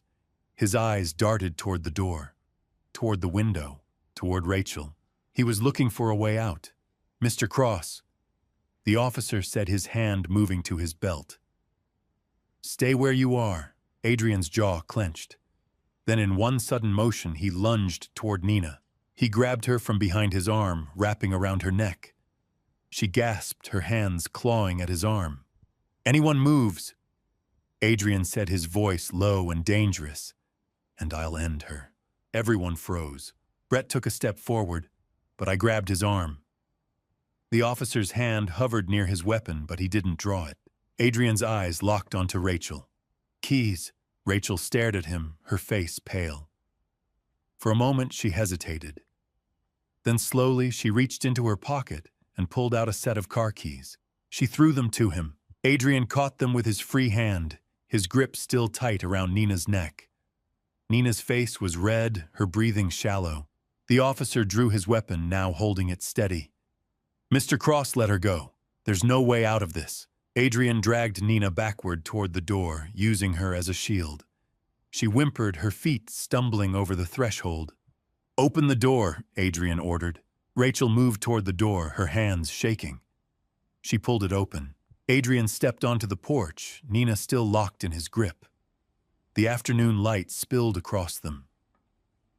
He glanced toward the driveway where Rachel's car sat parked near the curb. Then he stopped. Frank Morrison was standing on the front steps, blocking the path to the car. His hands were in his pockets, his expression calm. Not smart, son, Frank said quietly. 3 patrol cars just pulled up. You're surrounded. Adrian's head snapped toward the street. The sound of sirens grew louder. Red and blue lights flashed through the trees. His breathing quickened. His eyes darted from Frank to the officers to the street. His grip on Nina tightened. For a moment, I thought he might do it. I thought he might hurt her just to prove he still had control. I stepped forward slowly, my hands raised. Adrian, I said, my voice steady. It's over. Don't make this worse. Adrian's eyes met mine. They were wild, desperate. Worse, he said, his voice shaking. You have no idea what worse looks like. Nina's face was streaked with tears. Her voice was barely a whisper. Please, Adrian. Please. Adrian's grip loosened just slightly. I saw his chest rise and fall, his jaw working. Then Nina twisted hard and broke free. She stumbled forward, and Frank caught her, pulling her behind him. The officers moved immediately, weapons drawn. Adrian stood alone on the porch. His hands empty, his chest heaving. The sirens were deafening now. Patrol cars surrounded the house, officers stepping out with weapons raised. Adrian looked at them, then at me, then at Rachel, still standing in the doorway. Slowly, he raised his hands. I want a deal, he said, his voice hoarse. I'll tell you everything. But I want a deal. One of the officers stepped forward and pulled Adrian's arms behind his back. The sound of the handcuffs clicking shut was sharp in the silence. You'll get your chance to talk, the officer said. Let's go. They led him down the steps past Frank, past the patrol cars. As Adrian passed me, he turned his head, his eyes locked onto mine. This isn't over, he hissed. Brett's voice cut through the air, cold and final. It is. Adrian was pushed into the back of a patrol car. The door slammed shut. The sirens faded as the car pulled away. I turned back to the house. Rachel was still standing in the doorway. Her face was blank empty. She looked at the spot where Adrian had been, then at Nina, who was sobbing in Frank's arms, then at Brett. She was alone now. No Adrian, no Nina, just the weight of everything she'd done. Brett walked toward her slowly. His face was hard, but his voice shook. You were going to kill me, he said. For what money? Rachel didn't answer. How long have you hated me? Brett asked quietly. Rachel looked at him for a long moment. Then for the first time, her mask fell away completely. Her voice was soft, almost detached. I never hated you, Brett. She paused. I just never loved you at all. Brett's face crumpled. He turned away, his hand covering his mouth. I stepped forward and placed a hand on his back. He didn't move. He just stood there, staring at the floor, as the truth settled over him like a weight he'd carry for the rest of his life. One of the officers stepped forward, pulling a small card from his pocket. He began to read. Do you have the right to remain silent? Anything you say can and will be used against you in a court of law. You have the right to an attorney. Rachel waved her hand dismissively. What's the point? You have all the evidence. The officer paused, then pocketed the card. He looked at her carefully. Do you wish to make a statement? Rachel didn't answer. She was staring at the floor, her hands folded in her lap. Brett stepped forward. His voice was hoarse but steady. I want to know why, he said. I deserve to know. Rachel looked up at him. For a moment, her expression was unreadable. Then slowly, she spoke. I met Adrian 6 years ago, she said quietly. I was 21, broke, angry. He taught me how to survive, how to identify men with money, how to make them trust me, how to take what I needed and disappear. Brett's jaw tightened, but he didn't interrupt. The plan was simple, Rachel continued. 6 months, get close to you, drain your accounts, leave. I felt my chest tighten. 6 months. That was all Brett had been worth to her. Rachel's voice softened just slightly. But then I met you, Camden. She looked at me, and for a moment I saw something that might have been regret. You were so kind, she said. You welcomed me like a daughter. You were so lonely after Eleanor. And Brett. She paused. Brett loved me so genuinely. It was overwhelming. Brett's hands clenched into fists. So you stayed, Rachel nodded. I convinced Adrian. I told him why take tens of thousands when we could take millions, play the long game. Marry Brett. Wait for the inheritance. My stomach turned. Every dinner, every holiday, every moment I thought we were building a family, it had all been part of a strategy. But then you started updating your will. Rachel said, her eyes still on me. You restructured everything, set up trusts, made it so a divorce couldn't touch any of it. I had. After Eleanor's death, I'd been careful, protective. I'd wanted to make sure Brett's future was secure no matter what happened. Rachel's voice dropped. That's when Adrian came up with Plan B. Brett took a step forward. What was Plan B? Rachel hesitated. Her hands trembled in her lap. If you were gone, she said quietly, I'd inherit everything as your widow. No divorce, no splitting assets, just everything. The room went silent. Brett's face drained of color. You were going to have me killed. Rachel opened her mouth, but before she could speak, Nina stepped forward. She's lying, Nina said, her voice shaking with anger. Rachel's head snapped toward her. Nina, don't! You're lying, Nina shouted. Tears streamed down her face. You called me 2 months ago. You said Plan B was the only way. You said Brett was starting to suspect. You told me Adrian was handling it. You knew he was sabotaging Brett's car. Rachel's face went white. Nina, stop. Nina pulled out her phone, her hands trembling. She scrolled through the messages and held the screen up for the officers to see. Here, she said. All of it. The dates, the plans, the insurance payout timelines. She knew everything. One of the officers took the phone and began scrolling through the messages. His expression darkened. According to what's written here, he said slowly, The plan was to target your drive home on Tuesday night. Highway 26, the mountain curves. Brett's voice was barely a whisper. That's the route I take after every late shift. Alone. At night, the room fell silent again. The weight of those words hung in the air like a storm cloud. I stepped forward, my voice low and steady. You were planning to murder my son and make it look like an accident. Rachel's face crumpled. She shook her head frantically. No, that's not. Adrian said it would just be a brake malfunction, a minor accident. He said Brett would walk away with injuries. He said no one would die. He said, Brett's voice cut through her panic like a blade. A brake failure on a mountain road at night causes a crash, Rachel. There's no walking away when you go off a cliff at 60 miles per hour. I would have died. Rachel stared at him, her breathing shallow. Slowly, the reality of what she'd been part of seemed to settle over her. Her hands covered her mouth. Her eyes filled with tears. I didn't think... You didn't care, Brett said quietly. Rachel's shoulders shook.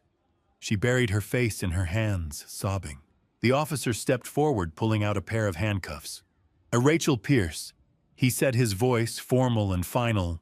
You're under arrest for conspiracy to commit murder fraud and conspiracy to commit vehicular homicide. Rachel didn't resist.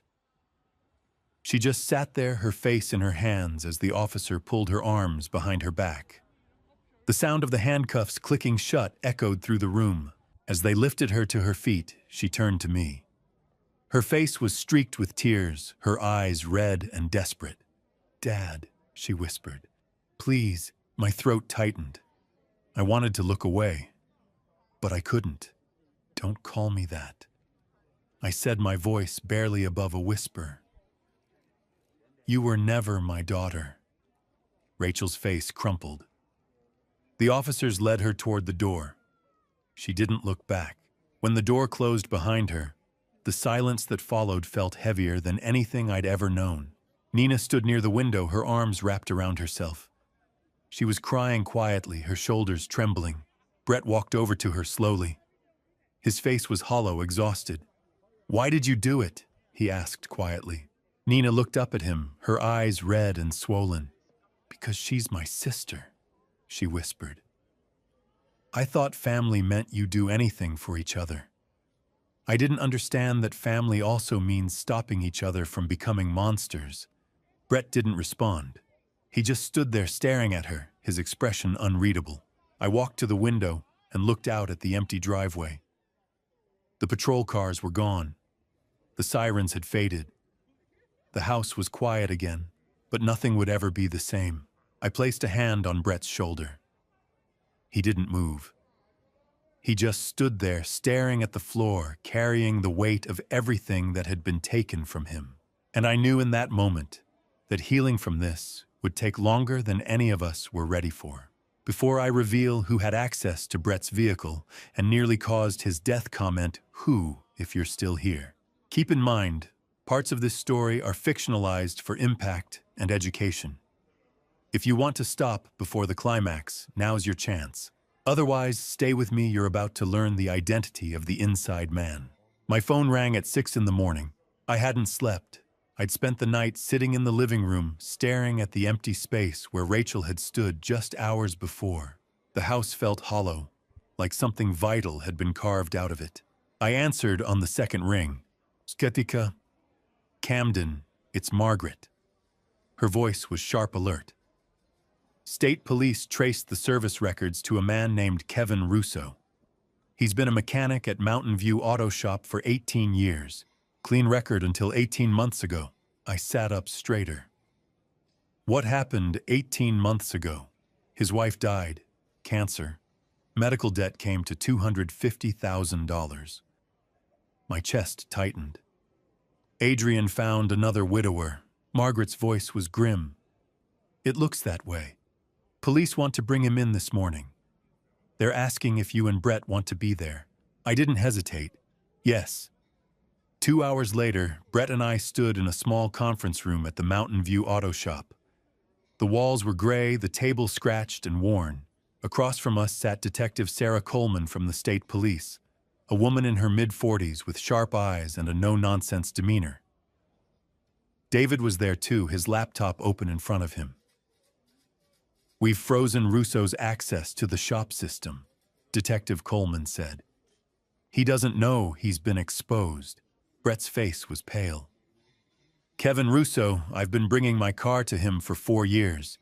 He just did my last brake inspection." David turned his laptop around. The screen showed a long thread of encrypted messages between a number registered to Adrian Cross and another number traced to Kevin Russo. The messages spanned 10 months. David scrolled through them. How much longer? His schedule changed. "Tuesday appointment confirmed. I'll handle the service."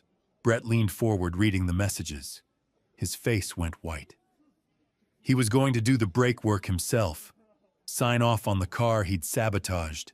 Detective Coleman's jaw tightened. "Where is Russo now?" One of the officers standing near the door checked his radio. "His shift starts in 20 minutes. We waited. At 8:47, Kevin Russo walked into the shop office carrying a metal lunchbox. He looked tired, his shoulders slumped, his face lined with exhaustion. He set the lunchbox down on a desk and reached for his clipboard. Then he saw us, his face drained of color. He froze. "What's going on?" he asked slowly. Detective Coleman stepped forward. "Mr. Russo, we need to talk about your communications with Adrian Cross." Russo's eyes darted toward the door. He took a step back, but 2 officers moved in, blocking his path. "I didn't do anything," he said, his voice shaking. David stood and held up his laptop. "We have every message, every login, every falsified service invoice. You've been working with Adrian Cross for 10 months. Russo's hands trembled. He looked at Brett, and for a moment I saw something break in his expression. Guilt. Shame. Brett stood slowly. His voice was low-controlled, but it shook with barely restrained anger. "You were going to sabotage my car," he said. "You were going to kill me." Russo shook his head frantically. "No. No, Adrian said it would just be a minor accident. He said you'd walk away with injuries. He said it was just insurance fraud, that's all." I stepped forward. "Adrian lied. Brake failure on Highway 26 at night means you go off a cliff. You know that." Russo's knees buckled. He sank into the nearest chair, his head in his hands. "Oh, God," he whispered. "Carla, my wife, those bills. I lost everything. The house, the savings, everything." Adrian found me at a grief support group. He said he could help. He said it was just paperwork, just numbers. No one would get hurt. His voice cracked. He was crying now, his shoulders shaking. "She was sick for 2 years, he said. The treatments didn't work. The insurance didn't cover half of it. I watched her waste away, and I couldn't do anything. When she died, I had nothing left." Adrian said he understood. He said he'd been through it too. Brett's fists clenched at his sides. I could see him struggling, torn between anger and pity. "You trusted a con man over your own conscience," Brett said quietly. Russo looked up at him, his face streaked with tears. I didn't know it would." Detective Coleman nodded to the officers. "Show us the vehicle." We walked across the lot to the service bay. The morning air was cold, the sky a pale gray. Inside the bay, Brett's silver Toyota 4Runner sat on the lift under bright floodlights. Russo led us to the undercarriage. He pointed to the brake lines near the rear axle. "To here," he said, his voice hollow. "I cut the lines, just deep enough to cause a slow leak. When you checked the brakes in town, they'd feel normal. But after 20 minutes of mountain driving downhill on Highway 26, they'd fail completely." Brett's voice was barely audible. "Tuesday night, when I drive home alone, exhausted." Russo nodded. "One sharp curve. It would look like you fell asleep at the wheel. Detective Coleman motioned to the officers. Mr. Russo, you're under arrest for conspiracy to commit murder, attempted vehicular homicide, and fraud. The officers pulled Russo's arms behind his back. The sound of the handcuffs was sharp in the silence. As they led him toward the door, Brett stepped in front of him. Russo stopped his head down, unable to meet Brett's eyes. 18 years with this shop, Brett said quietly. I trusted you. When you saw me last week, said, drive safe. What did you feel, guilt, or were you too busy spending Adrian's money? Russo didn't answer. He just stood there, his face hollow and broken. They led him away. David walked over to me, his expression grim. Adrian's lawyer reached out an hour ago. Wants a deal. He says he'll give up the full list of accomplices, not just Kevin. He claims there are 5 others across 3 different schemes. My blood went cold. 5 others, David nodded. This is bigger than we thought. Detective Coleman's phone rang.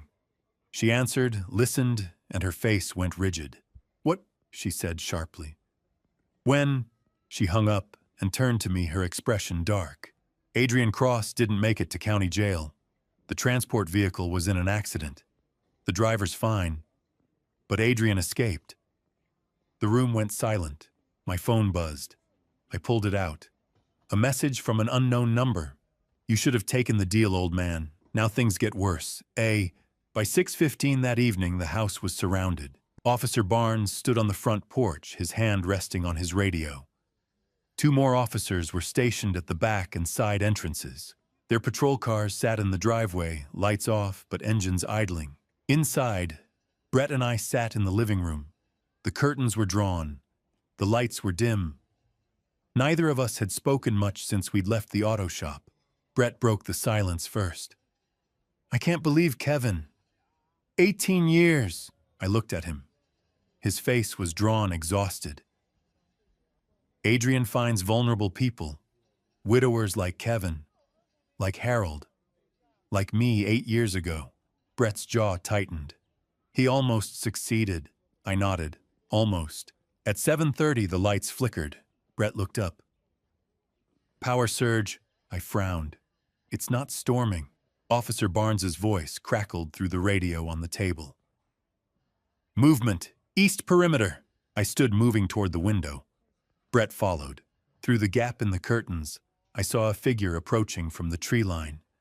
Small, slender, familiar. Rachel. Officer Barnes stepped into her path, his hand on his weapon. Ma'am, you're supposed to be in custody. Rachel stopped, her hands raised slightly. I posted bail. I have a right to be here. Brett's face went pale. She what? I grabbed my phone and called Margaret. She answered immediately. How is Rachel out? I asked. Margaret's voice was tight. Her lawyer filed for bail this afternoon. Argued that she has no prior record strong community ties through Brett and... She paused. She claimed she's pregnant. My blood ran cold. Pregnant. The judge set bail at $500,000. She posted it 2 hours ago. I hung up and turned to Officer Barnes through the open door. Don't let her in. Rachel's voice rose sharp and desperate. Brett, I need to talk to you. I'm pregnant. Brett froze. His face went from pale to white. Don't, I said quietly. But he was already moving toward the door. He opened it, stepping onto the porch despite my objection. Rachel's face was streaked with tears. 8 weeks. It's yours, Brett. Our baby. Brett stared at her, his expression unreadable. You're lying. Rachel pulled a folded piece of paper from her pocket and held it out. I have test results. Doctor's confirmation. Brett, please. Whatever I did, this child is innocent. Brett didn't take the paper. He just stood there frozen. I stepped forward, my voice low. She's stalling. This is a distraction. Rachel's eyes flicked to me, then back to Brett. I'm not... The sound of splintering wood cut her off. The back door burst open. Adrian Cross exploded into the house, holding a crowbar. His face was wild, his eyes bloodshot, his clothes torn and muddy. Officer Barnes drew his weapon. Drop it! Adrian didn't drop it. He swung the crowbar in a wide arc, forcing Barnes back. Then he turned and stood between Brett and me, his chest heaving. "Nobody moves," he said. Rachel stepped into the doorway, her face pale. "Adrian, what are you doing?" Adrian's eyes burned with fury. "What you didn't have the guts to do. Ending this." I kept my voice steady. "You're surrounded. There's no way out." Adrian's smile was sharp broken. "I don't need an escape. I need a hostage." He lunged toward Brett. Brett dodged, grabbing a wooden chair and holding it between them like a shield. Adrian swung the crowbar, but his footing slipped on the hardwood floor. I grabbed the nearest heavy object, a thick hardcover book from the side table, and hurled it at Adrian's hand. It hit him square on the wrist. The crowbar clattered to the floor. Brett tackled him. They hit the ground hard, and Officer Barnes rushed in with the other two officers. Within seconds, Adrian was face down on the floor, his arms wrenched behind his back. The sound of the handcuffs was sharp and final. Adrian was breathing hard, his face pressed against the floor. "I have records," he spat. "Documentation on all of you. I'll bury you." I looked down at him. "We have nothing to hide." Adrian twisted his head to look at Rachel, still standing in the doorway. "Tell them," he said, his voice desperate. "Tell them you'll testify that I was coerced, that you were the mastermind." Rachel's face went slack with shock. "What? No. Huck, you owe me," Adrian snarled.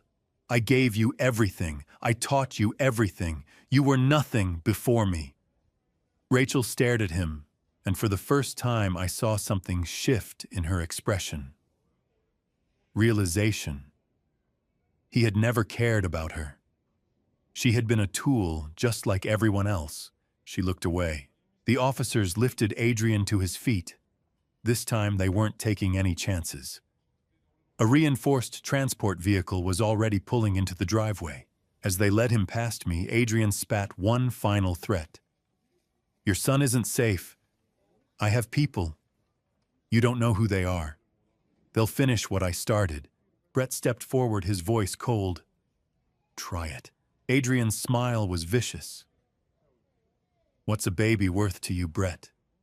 How much would you pay to keep your child safe?" Brett didn't answer. He just watched as they shoved Adrian into the transport vehicle and locked the door. Rachel stood on the porch, her arms wrapped around herself. She didn't say a word. Officer Barnes escorted her to a patrol car. She would be held without bail this time. The house was silent again. Brett sat down heavily on the couch, his head in his hands. I stood by the window, watching the taillights disappear down the street. My phone rang. I glanced at the screen. Unknown number. I almost didn't answer, but something made me pick up. "Mr. Pierce," a woman's voice said. "This is Dr. Elizabeth Hartley. I'm an OB-GYN. Rachel Pierce came to me 3 weeks ago." I went still. "Go on." "She asked me to backdate a pregnancy test. She paid me $10,000. Her voice broke. "I did it. I falsified the documents, but I can't live with it anymore. She's not pregnant, Mr. Pierce. She never was. I'm turning myself in tomorrow. I thought you should know." I closed my eyes. "Thank you." I hung up and looked at Brett. He was staring at the floor, his face hollow. "There's no baby," I said quietly. Brett didn't move. He just nodded slowly, his jaw clenched. Another lie, another manipulation, another piece of the nightmare Rachel had built around us. I sat down beside him and placed a hand on his shoulder. We sat in silence, waiting for the night to end. The courtroom was packed by 9 Monday morning. Reporters crowded the hallway outside, cameras flashing as we passed. Margaret led Brett and me through a side entrance, away from the chaos. Inside, the air was heavy with anticipation. Rachel sat at the defense table in an orange jumpsuit, her hands cuffed in front of her. She looked smaller, somehow diminished. Her hair was pulled back, her face bare of makeup. She didn't look at us. Adrian was in a separate holding area visible through reinforced glass. 2 armed guards stood on either side of him. His face was bruised from the struggle at the house, his expression cold and empty. Judge Catherine Reeves entered, and the room rose. She was a woman in her early 60s, sharp-eyed and no-nonsense. She took her seat and gestured for everyone to sit. "We're here for the arraignment of Rachel Marie Pierce and Adrian Michael Cross," she said, "for multiple charges, including fraud, conspiracy, identity theft, and conspiracy to commit murder via vehicular sabotage." Prosecutor Sarah Mitchell stood.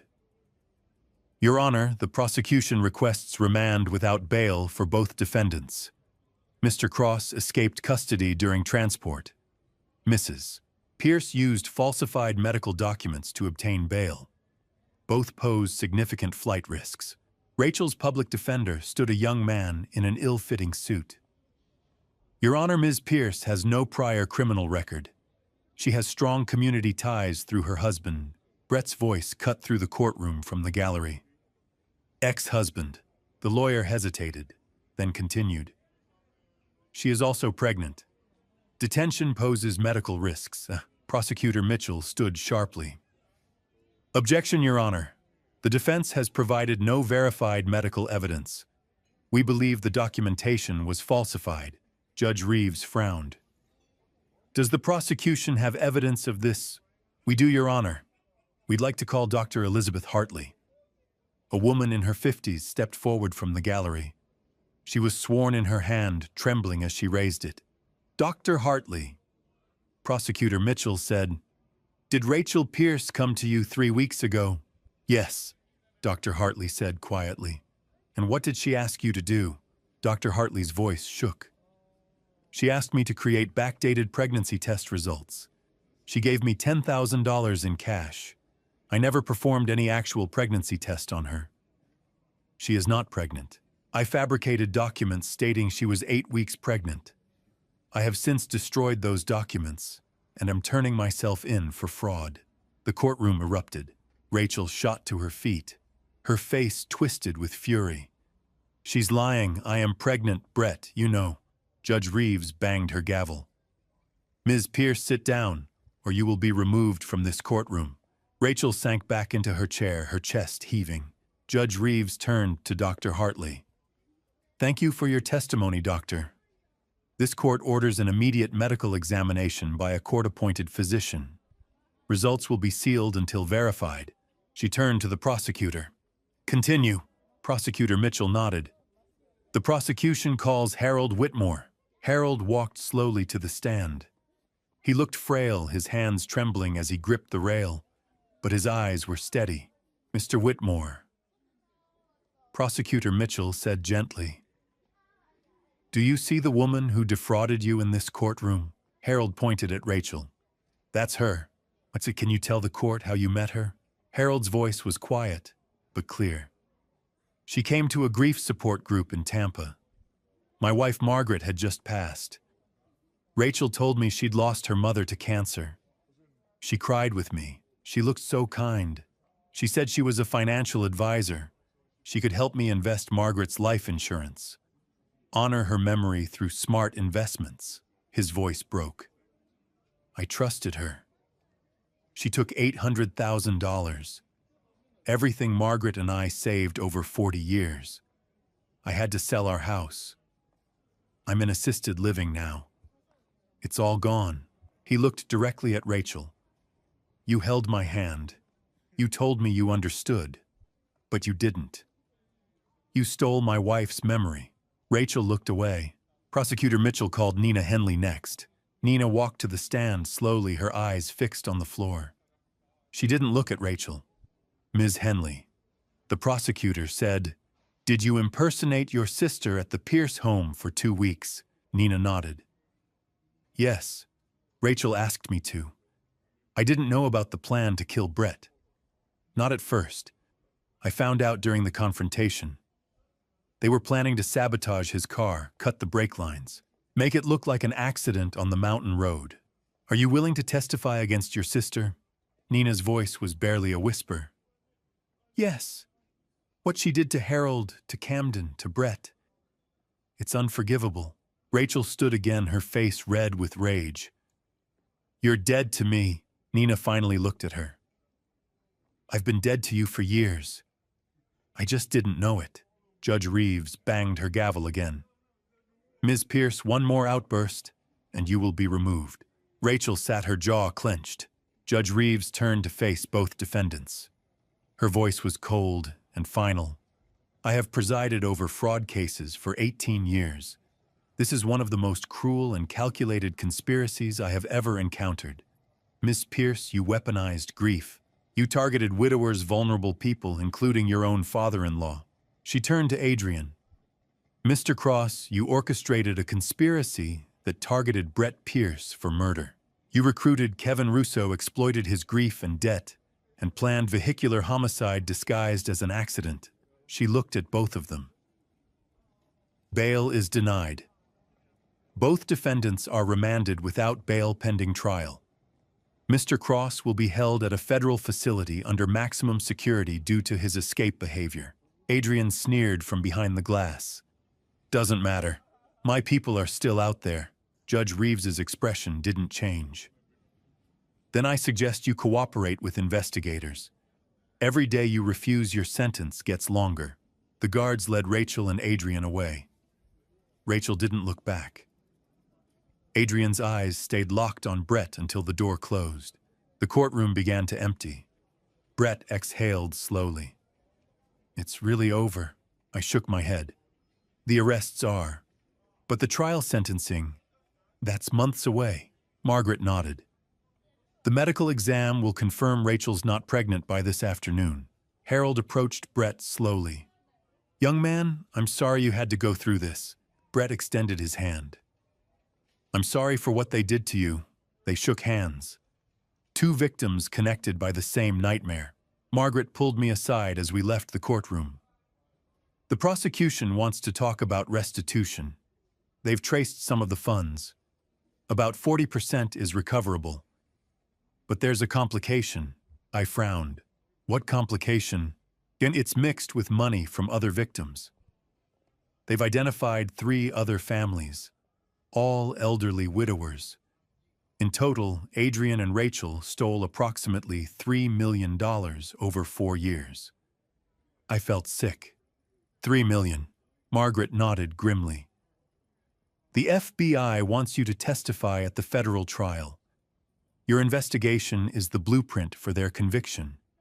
But it means you'll be pursuing this for months more. I looked at Brett, standing with Harold near the courtroom doors. He looked exhausted, but alive. Safe. I'll do it, I said. 6 weeks after the arrests, I sat in a conference room at the FBI field office in Portland. Agent Sarah Coleman sat at the head of the table, a laptop open in front of her. Around the table were 3 men I'd never met. They looked the way I felt, tired, hollowed out, carrying a weight no one else could see.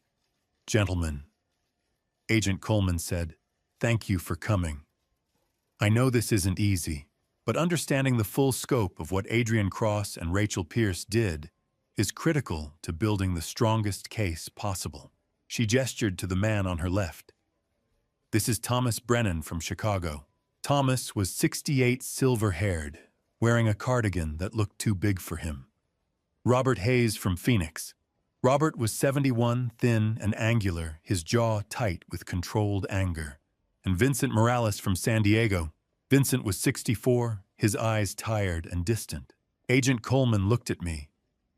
And you all know Camden Pierce. Thomas spoke first. My wife Anne died 3 years ago. Alzheimer's. A woman named Michelle approached me at a grief counseling group. She said she'd lost her father to the same disease. She told me about a memory care research fund. I gave her $650,000. He paused. Michelle was Rachel. Robert spoke next, his voice hard. My wife was killed by a drunk driver. A man named Marcus approached me. Said he was a lawyer who could help me sue for a settlement.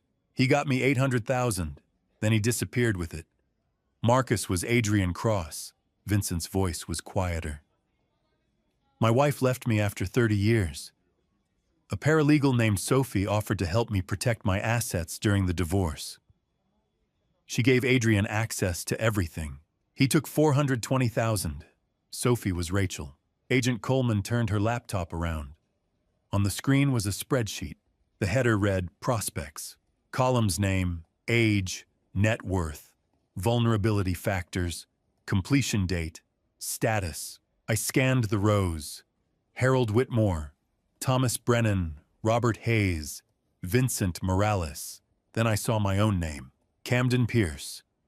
Age 59. Assets $1.8 million. Vulnerabilities, deceased wife plus son's marriage. Status in progress. The next line was Brett's name. Phase 2. Accelerate inheritance via incident. My stomach turned. Thomas's voice was hollow. We were just numbers to them. Agent Coleman closed the laptop. The good news is that we've traced about 40% of the stolen funds, approximately $1.2 million. It will be distributed proportionally among the victims. Vincent let out a bitter laugh. So they still win. We don't get our lives back. I looked at him. No. They're in custody. They'll stand trial. That's not winning. Agent Coleman stood. There's one more thing. Kevin Russo was sentenced this morning. She played a video on the screen. Kevin Russo stood before a federal judge, his hands cuffed, his face pale. Mr. Russo. The judge said, "You've pleaded guilty to conspiracy to commit murder fraud and attempted vehicular homicide. Do you have anything to say before sentencing?" Kevin's voice shook. Your Honor, I have cooperated fully with state investigators, but I accept full responsibility for my actions. There's no excuse. I nearly caused Brett Pierce's death. The judge's voice was firm. Given your cooperation with authorities and your guilty plea, I sentence you to 20 years in state prison. You will serve a minimum of 17 years before parole consideration. Kevin nodded his head down. In the gallery, a young woman sobbed. His daughter Ashley, 22 years old. I spoke quietly to the screen. That girl lost her mother to cancer. Now her father to prison. She's a victim, too. Brett's voice came from beside me. I hadn't realized he'd joined us. He was watching on his laptop, his expression unreadable. I know, he said. But Kevin made his own choices. Later that afternoon, Brett called me from the airport. I'm about to do pre-flight, he said. How do you feel? There was a long pause. Scared. I trust my crew. But there's always a voice asking, what if? That voice probably won't ever go away. I know, Brett said quietly. But I can't let Rachel and Adrian take flying from me, too. They've taken enough. I heard the determination in his voice. You're right. They have. That evening, I sat at the kitchen table reviewing restitution paperwork. My phone rang. Margaret. Rachel's trial date has been set, she said. 6 months from now. But there's been a development. She's accepted a plea deal. What kind of deal? She's pleading guilty to fraud and conspiracy. The prosecution is dropping the attempted murder charge. Evidence issues. The car sabotage was technically Kevin Russo's action. It's difficult to prove Rachel actively participated versus simply knowing about it. What's her sentence? 12 to 15 years. She'll serve a minimum of 10. I exhaled slowly. And Adrian, he's not pleading. He wants a trial. The federal charges are fraud, conspiracy to commit murder and escape. If he's convicted, he's facing life without parole. I closed my eyes. Good. Margaret's voice softened. Camden, this is almost over. The trial will happen. Justice will be served. I looked out the window at the darkening sky. It's not about justice anymore, Margaret. It's about making sure no one else ends up on that spreadsheet. Then we keep fighting, she said. I hung up and sat in the quiet house. Somewhere Rachel was in a cell. Adrian was planning his defense. Kevin was beginning 20 years in prison, and 3 other families were trying to rebuild lives that had been shattered. But Brett was flying again, and I was still here. That had to count for something. 8 months after the arrests in the early days of spring, we returned to federal court one last time. Brett and I walked through the familiar hallways past reporters who no longer chased us. We found our seats in the gallery. "Last time we have to do this," Brett said quietly. "How do you feel?" He thought for a moment. "Like I'm closing a book I never wanted to read." The gallery filled quickly. Harold Thomas, Robert Vincent. All of us together one final time. Adrian was led in his ankles, shackled, his face thinner and harder than I remembered. He didn't look at any of us. Judge Marcus Stone entered. "The United States versus Adrian Michael Cross. The jury has found you guilty on all counts: federal fraud, conspiracy to commit murder, attempted vehicular homicide, and escape from custody. Before sentencing, this court will hear victim impact statements." Harold Whitmore stood first. His voice was steady. "I'm 76 years old. When Rachel and Adrian stole my savings, I thought my life was over. But Camden Pierce found me, gave me a purpose, justice. Today I've recovered 40% of what I lost. Mr. Cross, you calculated that I'd be too ashamed, too broken to fight. You were wrong." Thomas Brennan spoke next. "You used my wife's Alzheimer's as a mask. That wasn't theft. That was desecration." Robert Hayes's voice was tight with anger. "You made me stop trusting people. That's the real crime. But I'm rebuilding that trust. Slowly. Despite what you did." Vincent Morales stepped forward. "You made my ex-wife think I'd betrayed her. You destroyed my marriage twice. Then it was my turn. I stood feeling the weight of every word I was about to say. 8 years ago, I lost my wife to cancer. You targeted Brett, my only child, the only piece of my late wife I have left. You sent Rachel to seduce him, marry him, become family. For 5 years, she sat at our table, called me dad. Then you planned to murder him, sabotage his car, make it look like an accident on Highway 26. For money." I looked directly at Adrian. "I've never seen cruelty like yours. You don't just take money. You steal hope, trust, the ability to believe in human goodness. But there's one thing you didn't count on: family is stronger than your conspiracy. Brett is alive, healing, flying again. We're rebuilding. You failed, Adrian. Not because you were caught, but because you couldn't break us." Judge Stone's voice was cold and final. "Adrian Cross, you are a predator.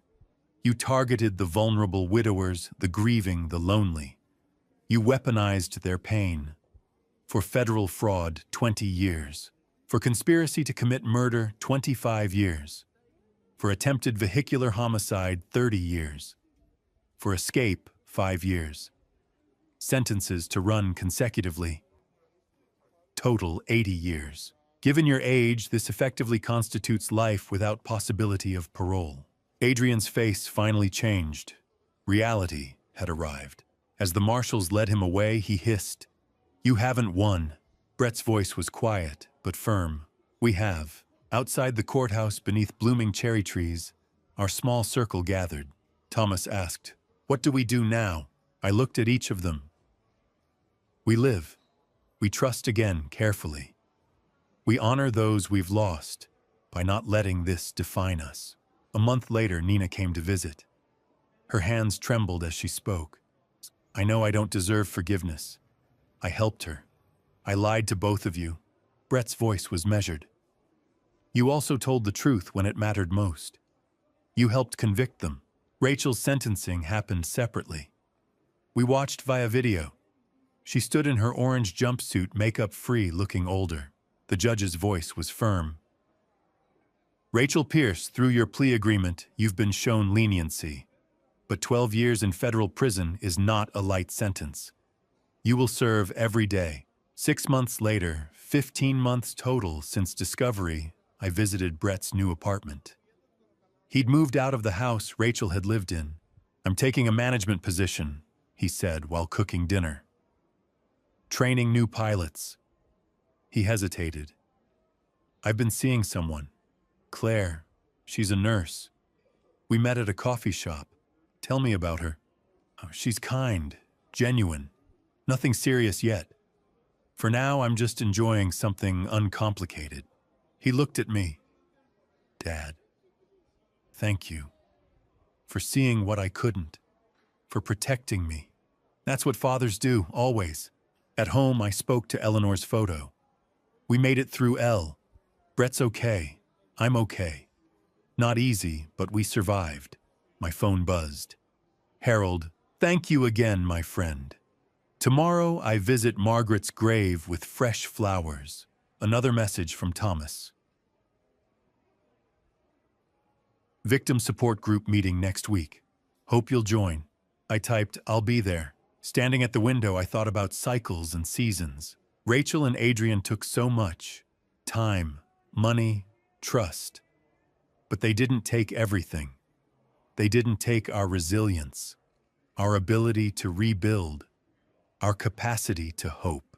We're stronger in the broken places, different than before, changed, but stronger. The next morning, there was a knock at the door. Brett stood there with Claire. Surprise breakfast, Brett said. Claire wanted to meet you. Claire smiled, warm, genuine. I've heard so much about you, Mr. Pierce.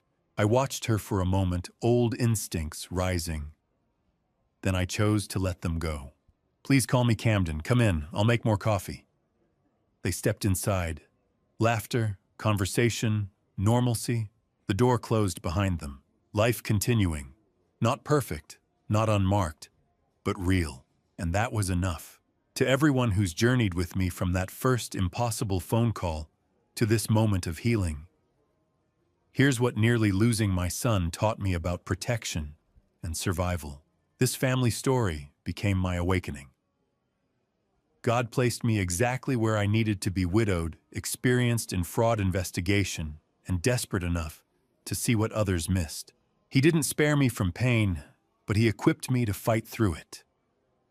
My dad's revenge wasn't vengeance. It was a father's refusal to let evil win. When Rachel and Adrian targeted Brett, they miscalculated one thing: a parent's love is stronger than any conspiracy. But here's my warning: don't be like me. Don't wait until your child is 48 hours from catastrophe to act. I ignored subtle signs for months because I wanted Brett to be happy. That hesitation nearly cost him everything. Trust your instincts before crisis forces your hand. Verify the people closest to you, even when it feels uncomfortable. Dad, revenge stories like mine shouldn't have to exist. Prevention is always better than intervention. Every family story carries lessons. Mine screams this vigilance isn't paranoia. It's responsibility. The dad revenge I had to pursue. Freezing accounts, gathering evidence, exposing conspirators exhausted me. But protecting Brett Worth every sleepless night. Examine your own family story today. Are there inconsistencies you're rationalizing, relationships that feel slightly off? Don't dismiss those whispers of doubt. If this resonated with you, share it with someone who needs this message. Hit subscribe for more stories that challenge and educate. Comment below. What would you do to protect your family? Thank you for staying until the very end. Your time means everything. A reminder, this account includes fictionalized elements designed for educational value. If this material isn't right for you, please explore our other content that better suits your interests. Stay watchful, stay strong, and never apologize for protecting those you love.